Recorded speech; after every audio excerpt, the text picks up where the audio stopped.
We are coming to you live from Kisumu County, Kisumu Impala Sanctuary, the host of Kisumu Maritime Summit 2021, and the end goal is to realize the potential of the blue economy. Lake Victoria, the second fresh water lake in the world, will be having a very in-depth and candid discussion to have an overview of what needs to change, what needs to be done so that Kisumu County can rake in revenue from the Lake Victoria, which is just behind us.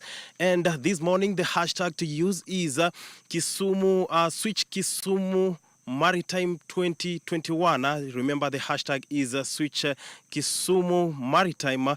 Do tag us at Switch TV KE at Kisumu County, and definitely the conversation will be looking to have an impact on the locals here and the nation at large. And now with me here this morning is none other than Tom Boyer, the man who's mentored very many people in Kenya, especially in the tourism sector. So what needs to change 3 years after Kenya held its first Blue Economy conference? What does he really need to tell us, and what does he really think needs to be done in Kisumu County, especially in Lake Victoria, so that this can be realized? Karibu sana, Tom Boyer. This is Switch TV. You've mentored so many people. From what you have told me, where did all this come from? Self-taught. I was trained as a naturalist, but during those first two governments, naturalists were not accepted because you'd stop people from building around the lake, like what we want to talk about, and other places relevant. So we were not acceptable. So I decided to turn into a tour guide. I've been meeting so many people, and I was a single tour guide in the whole of Western Kenya. So I've mentored people in Kakamega Forest, I've mentored people in Kisumu, I've mentored people in Bogoria, Baringo, Nakuru, and other places. So it is really important for me today, after having talked on the blue economy when it started 3 years ago, when it came up 3 years ago in Kisumu, to talk again today and see what can be done about tourism in Kisumu. Now, basically, we have Lake Victoria, which is what it is. One of the biggest lakes in the world, freshwater lakes in the world, the second actually, like mentioned. Now, is it exploited? It is not. Why?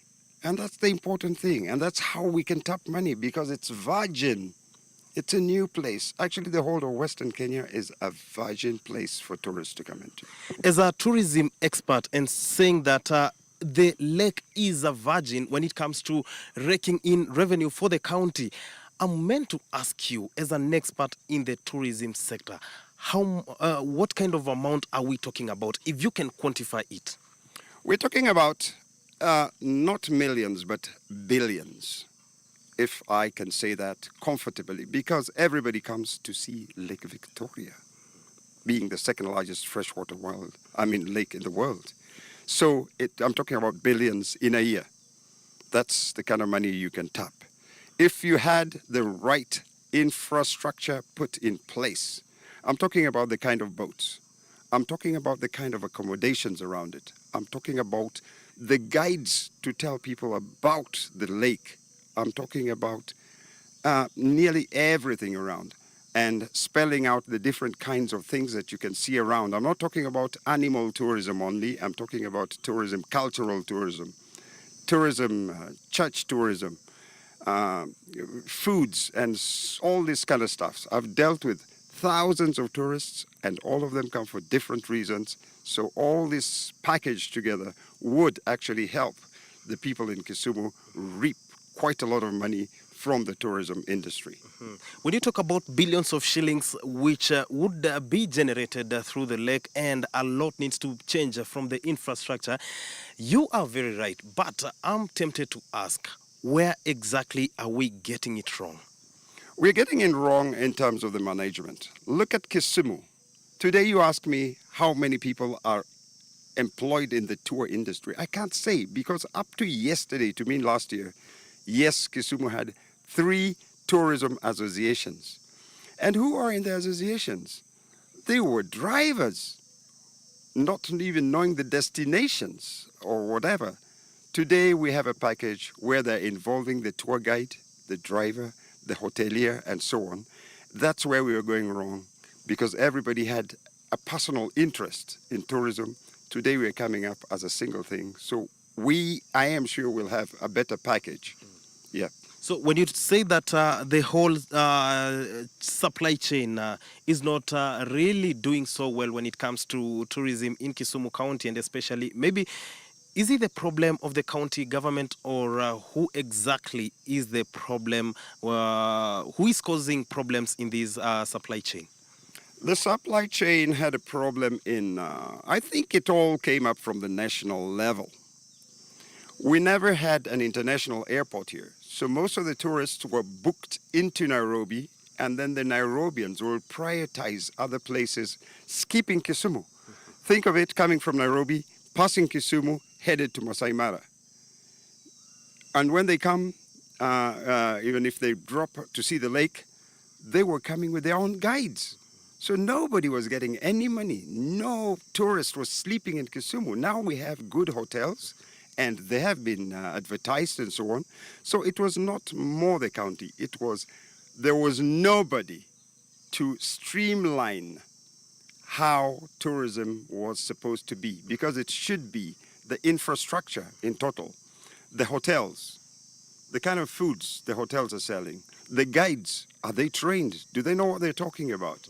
It was just somebody coming, looking at the lake and moving away. That's how come I got into tourism. And I started tourism in this park before it was a park. Talking about you starting tourism, going forward now, what needs to be changed, and how soon should that be? Briefly, because we are running out of time. This being the lake, our coxswains have to be trained. It's very expensive to train them, so some people have to come up and actually train them for us at a cost. We have to have good boats. We have to have good accommodations. The pricing should be there. And maybe the airport should be open for tourists to be able to book straight from Kisumu and not from Nairobi and come here. Because when they come up from Nairobi, the prices are cut. They take them down, and they give you what they feel like. All right. Thank you so much. Welcome. Thank you so much, Tom Boya, the man who prides himself on training so many tour guides, so many people in the tourism sector. We can never finish this conversation, but because of time, let me cut him short so that we can have a listen and talk to some other beneficiaries of the lake, because I'm told from the lake, fish is now produced, but there are industries, there are tanneries which now benefit from the fish. We'll be having a discussion with someone who really is benefiting and making a killer move in terms of the revenue generation in exporting his materials to the European nations, and get to understand the technology behind it, and is the manufacturing sector in the fish industry really up to the task that is needed, or that we'll be having with him in a few.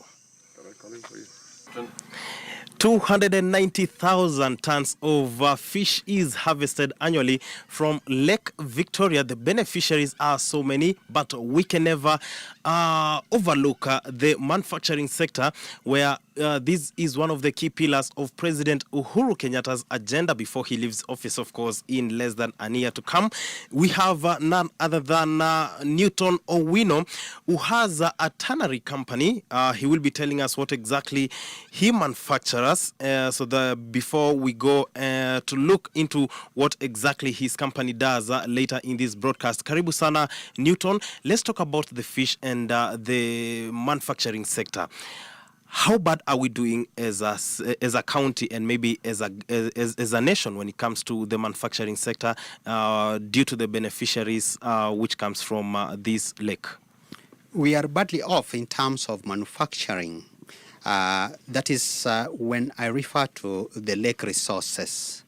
Well, it is important that we put more emphasis on the production, or rather value addition of the waste coming from the lake resources. And that's what we now call the deep blue economy. Yes. When you talk about the deep blue economy and companies, When President Uhuru Kenyatta in his second term came up with a Big Four agenda, he was talking about job creation through the manufacturing sector. But right now we see close to 2 million people are jobless due to COVID-19. How many people would these companies employ? Well, when it comes to tanning, or rather turning processes of fish skin into leather, this is an area that can generate close to 500 jobs per every tannery that is established here in Kisumu. If you look at its value chain, right from the fish farming to the filleting to the tanning process, and especially the tanning process entails so much. There is so many people involved, like farmers supplying the tanning materials.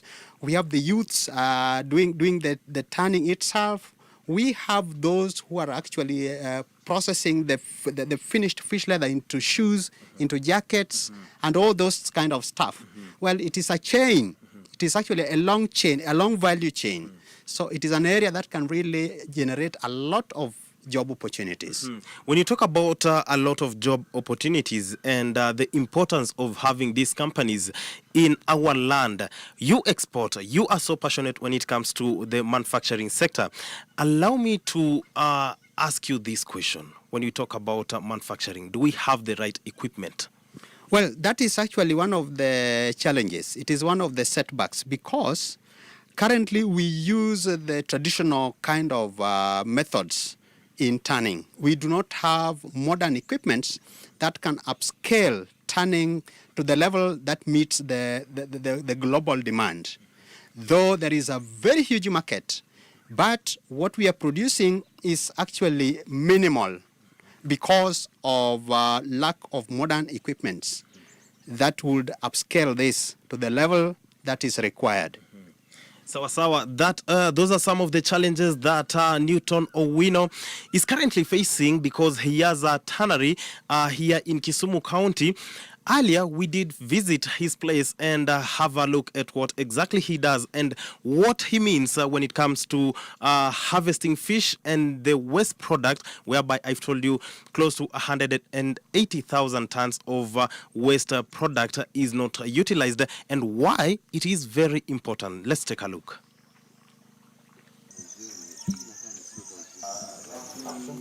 In understanding fish waste processing in the country, 180,000 tons of fish waste is disposed in Kisumu County, meaning that the number could be higher in other counties because we do have other fish fillet processing plants in Nairobi, in Mombasa, in Naivasha, and meaning that in the country we have not utilized these waste in a good way. With me, as you can see, clad in this hat and also this jacket, meaning that we do have a specialist, a proprietor of the only fish waste management processing company in the entire nation. That is Newton Owino. Karibu sana, Newton. Let's talk about fish waste management in the country. When did this company start? The company officially started its business in 2012. Yes, and the reason why we ventured into this is because we had plenty of this fish waste. We have a number of fish filleting industries in Kisumu. They are currently 7 in numbers, and they dispose of close to 180,000 metric tons of fish waste annually. This means most people who are actually living near this waste plant, these fish filleting plants, have a lot of problems, including health challenges, environmental challenges, and it means that this thing has really to be managed sustainably. Sustainably. Yes. When you talk about sustainability of the industry, how big should it be as we talk about manufacturing in the country, whereby it is one of the key pillars of President Uhuru Kenyatta's government that we need to open up the manufacturing industry? Currently, as we speak, we require close to 17 large tanneries that processes, or rather that manages this waste. And that's when we can sustainably manage it. And given that the market outside for these fish leather products is also quite big, it actually requires some kind of uplifting or rather upscaling of facilities to manage this waste. Yes. And when we talk about management of waste, of course, there is climate change, which is now has a very negative impact globally. How is it affecting your business? Actually, fish waste management that we conduct here is also one way of mitigating the global warming. Once this waste runs back into the lake, they causes what we call eutrophication. That is enriching the waters, and then you end up with funny products like the water hyacinth that affects the economy of the region. That is one area. Well, our technology that we apply here, we make sure that it is more sustainable. It is actually, we apply what we call clean production based on green chemistry. That is the utilization of plants' compounds. Now, these plants are also grown here. So we also ensure that we encourage the community to grow these plants that contains tannins that we use in converting the fish skin into leather. Yes. And when we talk about fish skin and different products, I see you having shoes here, there's a chair, there's a stool with me, I do have this hat, I do have this jacket. I don't know what you call it professionally, according to you. How much of revenue does this now generate to you? Actually, last year we had a revenue of 65,000 euros, that is dollars turnover. That was annual turnover. That was last year. Last year? Yes. Even with the pandemic? Even with the pandemic. But before the pandemic, it was even higher. Well, currently now it's coming a little bit down. We've seen the graph escalating again. Yes. Now, let's talk about employment in the country, whereby statistics say that over 2 million Kenyans lost their jobs. How much of opportunities can this tanning industry have, or rather make in this country? Fish leather tanning alone, especially in Kisumu, can create close to over 500 jobs for both the youths and the women. Yes. Why am I talking of the women? Actually, currently the women are actually bearing the bulk of economic responsibilities within our community. Well, there is a long value chain of fish processing. Imagine it begins from the fish farmer. Now, from fish farmers, we have those who are doing the purchasing of the fish itself, those who are now doing the filleting, and then we end up with fish skin as waste. Now, this fish skin as waste, you know, it involves a lot to process it up to where it is. One, it involves the fleshing, that's the removal of extra meat that is left. And this, actually, we have a team of 270 women within Kisumu. Within Kisumu. When you talk about the team and the whole supply chain, whereby you move from one step to the other, of course, you face challenges. What are some of the challenges that you are facing as an industry, which the government now needs to intervene and maybe grow this market? The current challenge is actually to upscale our production so that we meet the market demand. The market currently, as we speak, requires that we ship close to 4 tons, that is 4,000 kilograms of the processed fish leather, which our capacity cannot really meet that. We do not have enough facilities to do this. The other challenge, we do not have institutions in the country that trains people on what we call clean tanning, or rather the green chemistry.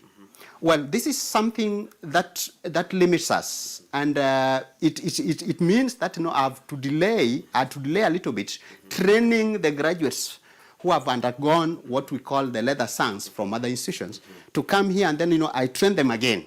So that component of training is also lacking. Well, we also lack what we call the financial institutions are not actually willing to give us loans as SMEs. Now, this is a very big challenge, especially in unique areas. Majorly they don't finance innovations because they think maybe this is not a loanable venture. So this is a big challenge. So it means now we have really to struggle on our own, to generate our own income, so that we develop, which takes a lot of time. A lot of time, and you're saying about the lack of financing. How is the future like for you guys in this country? Well, unless the government chips in by introducing a serious innovation fund for the SMEs, and also set aside some mechanisms that will ensure that the SMEs are funded without hitches, then we'll not really succeed very well. Unless you struggle the way I'm now struggling to make both ends meet. Yes. Who bears the burden? Is it the national government or the county government? This is actually for all the stakeholders. It's not the county, it's not the national, but it is for all of us. The public and private sector. The public and private. This requires what we call the PPP, the private-public partnership. Yep. Yes. Otherwise, in Kisumu, if this is not strengthened, and otherwise we do not have enough industries also to absorb the youths. And this is one area that if it is well upscaled, then it will really create massive job opportunities for our youth. It is your biggest clients. You've told me that majority of your products, you do export them. Yes. Who are your which country now buys from you mostly? We have quite a number of, actually 3 large tanneries in Europe, Eastern Europe, in Iceland, and I also have a client in Portugal and in Bonn, Germany. So these are tanneries that cannot really do the green tanning. But the global trend requires that we now get so deep into the green technology. So they buy our semi-processed fish pelt from us, and then they do the refining, simply because we don't have the capacity to purchase the kind of machines that they have. Definitely, these are some of the challenges that Newton and company is facing in order to grow the tanning industry in Kenya and maybe to revolutionize the manufacturing industry in Kenya, whereby he's talked about some of the challenges which are key, meaning that it is a billion-dollar industry that has not been tapped into. All right, that was earlier on and still pitching camp here in Kisumu County. Kisumu Impala Park is the host of Kisumu Maritime Summit 2021, and the hashtag to use, of course, is Kisumu Maritime Summit. Remember, you can tag Switch TV Kenya, Switch TV KE on Twitter, and definitely get the conversation moving across our social media handles. As you can see behind me is an ostrich, which is maybe having its breakfast because it's the early morning of the day, but will be the beautiful scenery. As you can see, it's a very exciting environment, very fresh, adjacent to the lake. Now, Lake Victoria is one lake that faces so many challenges, from garbage collection, which is poured and or rather remitted into the lake, as well as the water hyacinth. I have Michael Ojijo, who is a conservationist as well as a garbage collector, get to understand what he does and why he does it and what now needs to change, because it is affecting the entire supply chain if the garbage collection issue is not sorted out real quick. Michael, karibu sana. This is Switch TV. Having this conversation as a waste management expert, you collect garbage. Why do you do that, and why only across the lake? Okay, thank you very much for allowing us to talk about this. And also, I just want to say that the reason why we do collection of garbage around the lake, because this garbage chokes the lake.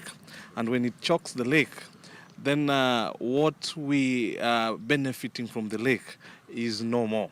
And that's why we come in and help in helping the health of this lake, because if the health of the lake is good, then the health of the people who are using the lake is also good. Yeah. When you talk about the health of the lake and the health of the people, in your own perspective, how often do people around the lake become sick, and in what quantities of fish do we lose yearly due to the toxic fumes which are remitted to the lake? First of all, we lose a lot of fish, especially there's some species that cannot be found today because of the lake being polluted. And these pollutions come from the garbage that we use around, and when it rains, the rainwater takes this garbage into the lake, and that's why we come in now, that to collect this garbage that are polluting the lake and take it to the where it should be.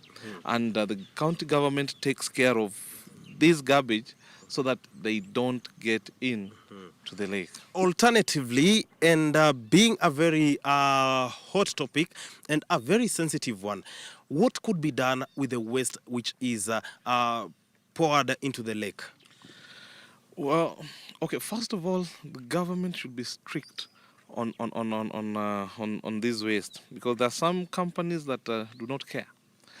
They care about their product. They don't care about what the lakes consumes, and therefore the government should put strict measures to ensure that solid waste is taken to where it's supposed to be, because solid waste is not supposed to be taken to the lake. And if the government can be strict on this, then we'll save a lot from the lake. So for how long have you been doing this, and are you happy with the strides that you've made as a conservationist? Yeah, we've made strides. We've made strides, and I'm happy. I've done this for like 10 years now, and I'm happy with what we've done so far. Because when I was beginning this, when I was starting it, people were like, they were not understanding what I'm doing. Because normally people knew that garbage is, you take it from your house and throw it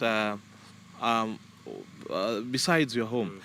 Talking about throwing garbage beside your home, let me just cut you short. It is not good, but I have to ask this. What is the biggest challenge? Because time is running out on me. Okay, the biggest challenge is, first, the government is the biggest challenge, because government do not want to support us in doing this. As much as they support, they do not give the support that we need. Because when I talk of the support, we need these measures. Government should put a rule that each and everyone living within the environs of the lake, their garbage must be collected. And when it must be collected, the government should follow up to see whether this is done. And if it is left upon the citizens, people will do things according to the way they feel, and that is not good. So the government should come in to ensure that each and every garbage that is from household, from the companies, should be disposed at the right places. Definitely. What a way to part with Michael Ojijo, who is a conservationist, telling us what exactly needs to be done so that the government can, the people around the lake can benefit from the full potential of the lake. Now, earlier in the morning, it has been quite a very hectic morning for me. I did visit Dunga Hill Beach, which is managed by one JP Sandhu, who is the proprietor, and he has a different perspective of the tourism around Lake Victoria. So let's have a listen to what exactly he had to say as we continue with this broadcast. Remember, it is the Switch Kisumu Maritime 2021. It is the hashtag do tag us at Switch TV KE at Kisumu County, and definitely get the conversation moving across our social media handles as we continue having a very in-depth discussion on the potential of blue economy in the country. Slowly taking shape is the future of Lake Victoria water transport, the water bus. Here, works of 5 vessels to be used to ferry passengers to and from various destinations within and neighboring countries is ongoing. Once I had built the first vessel, that the potential on Lake Victoria was in passenger transport. So I had spent several days on Ringiti Island watching people moving backwards and forwards. Started to do the numbers and realized that there was some money to be made out of moving people around. Basically, the floating part of the vessel, commonly known as hull, is imported from Turkey and normally in two parts then assembled here at the Fisheries Sportyard in Kisumu County, while the wooden body is made locally, creating a number of jobs. Well, currently we have about 50 employees. When we add another 5 vessels to the lake, we'll be adding about another 30 people to that total. So we'll have about 80 employees. Waterbus was launched with the understanding of necessity and potential of facilitating modern transport technology that improves the mobility and safety of passengers. The travel experience is also more comfortable, and the closed boat design means passengers and their goods are sheltered from the weather. You know, every year our vessels are inspected and licensed, and then we're allowed to operate. Now we can operate where we want. So we don't have to apply for permission to run a route. In Uganda, we've gone through a process with them, and also all the indications are that that'll be the same, but Tanzania is a bit difficult. So Tanzania exerts a lot more control over its passenger transport than Kenya and Uganda. A myriad of challenges faces this company. Regulatory and tax environment in the country is inconducive, with inefficiencies at the port hindering its ability to operate efficiently. Kisumu has considerable potential as a tourist destination. We have a fairly attractive old, colonial centre to the town, but the town faces away from the lake. And currently that's totally understandable because over 80% of the sewage from Kisumu gets dumped untreated into the lake. And we also have water hyacinth. So the lake is not an attractive, draw card for either local or foreign tourism operators. Not only that, direct human waste to the lake is hazardous to the people working around here as they are exposed to waterborne diseases and hindering effective vessel management. Well, the principal hazard is that you can't go in the water because of bilharzia. So we would do, it would ease our job if we didn't have to lift boats out of the water every time we wanted to do something underneath. If we could go into the water, that would make our life easier and cheaper, but you can't do that because of bilharzia. And then you have the water quality here, and really the impact of that is more the smell than anything else. Perhaps even as Waterbus prides itself as being the only company in East Africa that builds boats of such a kind, still an enabling environment is what is lacking, even as it sets eyes in revolutionizing the marine and logistics industry.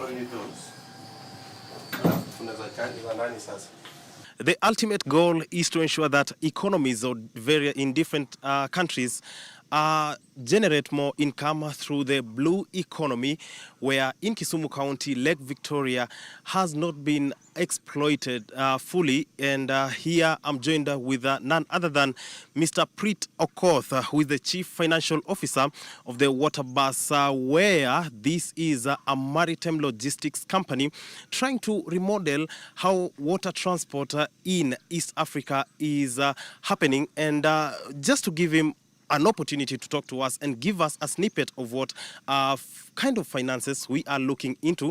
Karibu sana, Mr. Preet Okoth. This is Switch TV. Kindly bring us up to speed. What kind of revenue are we talking about when it comes to evaluating Lake Victoria in terms of revenue? Thanks, Cliff. First, I would want to put it a bit different of what type of revenue we're looking at. But rather make a comparison of who is the target market or person and what are the economic status involved here. So when we talk about lake transport, currently we serving Fangano Highland, and we're talking of a population of about 27,000. These are people who really need to actually have access to services, government services and stuff like this.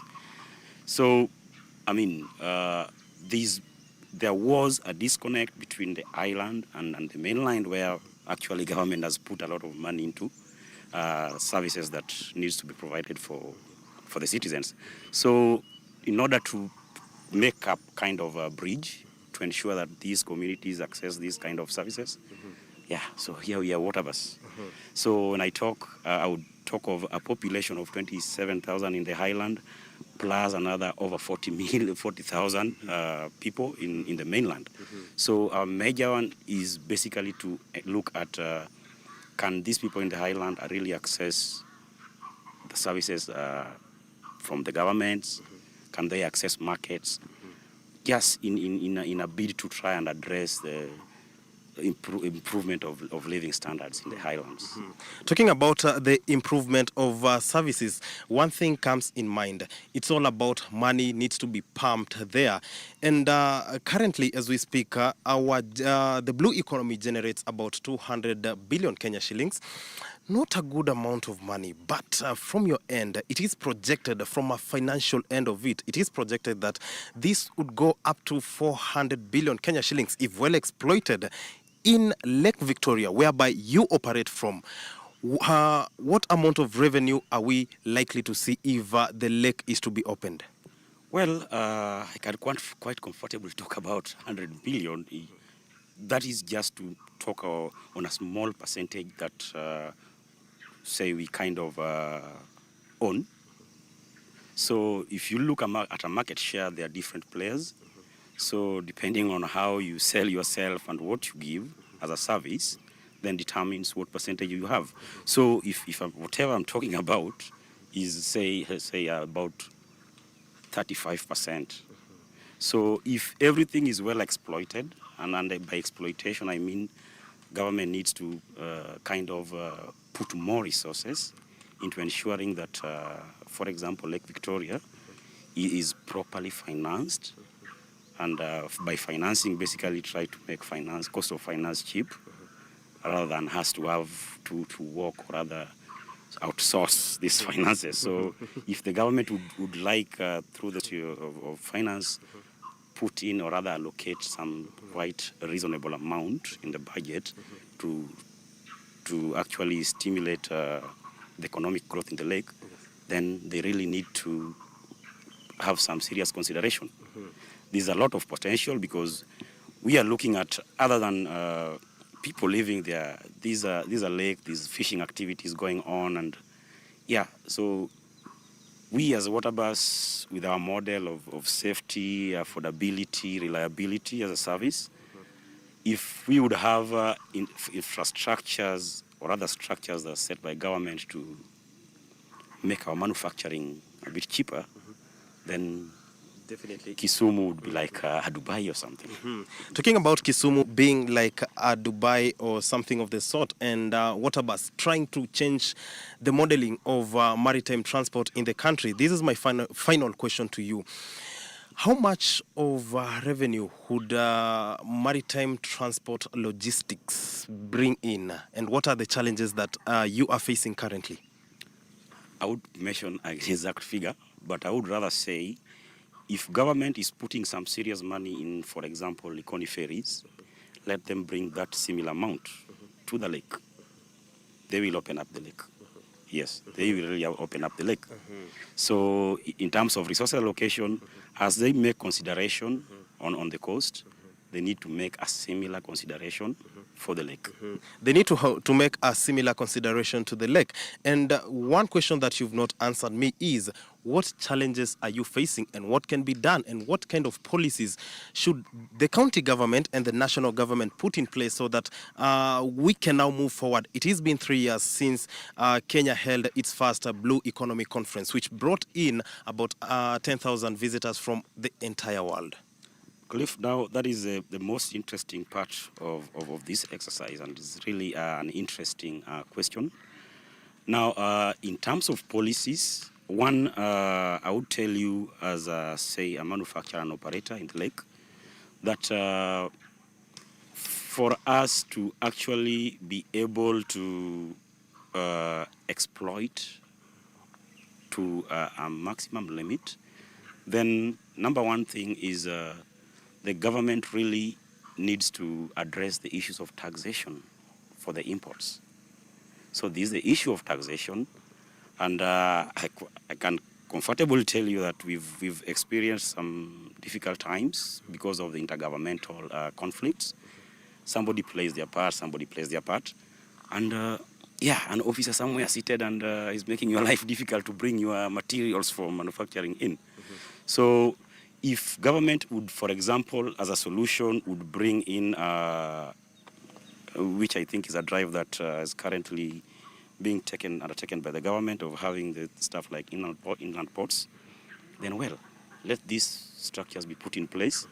And as we do the paperwork, we have our materials and work continues, so that we don't have to have a long lead time to wait for materials to be cleared. So one, they have to ensure that the structures that we have are such that clearance of these imports really fast track. Be able to enable us implement and work within our schedules, because before you start a job, you've got to plan yourself. Definitely. And you have timelines. I want these materials in the next 3 weeks, and then thereafter I need another 3 weeks to do my stuff. So if there's a delay in clearance at the customs, then that affects the production time, and so that comes at a cost. All right, and that is none other than Prit Okoth, the Chief Financial Officer of Water Bus Company, which does maritime logistics services in Lake Victoria. Along Lake Victoria, pretty much it is the only company right now manufacturing vessels that water bus, or rather provide water bus services in the entire East and Central Africa region. For me, it's goodbye, but the other panelists will be taking over to discuss now what is the way forward from the government end of it, because it needs a whole number of people to come together, push this agenda forward from the public and the private sector partnership, which pretty much now needs to work together so that the blue economy in Kenya can be realized to its full potential.